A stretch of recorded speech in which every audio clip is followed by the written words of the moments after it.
ये ले ये ले ये ले ये ले। अरे सर आप आंसर नहीं पढ़ रहे? इतने बड़े बड़े आंसर लिखे हैं, सही लिखा होगा। दिखाइए जरा। हर क्वेश्चन में एक ही आंसर चिपकाया है। What is the process of reproduction? Reproduction is Gulbatti कमरे की हो जाए। ये देखिए 500 रुपए का नोट दबा के दिया आंसर। भ्रष्टाचारी लोग।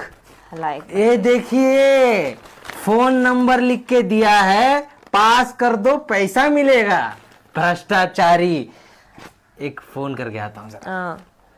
मेरी माँ बीमार है, मेरा बाप लंगड़ा है, मेरी बहन की शादी नहीं हो रही, प्लीज मेरे को पास कर दे।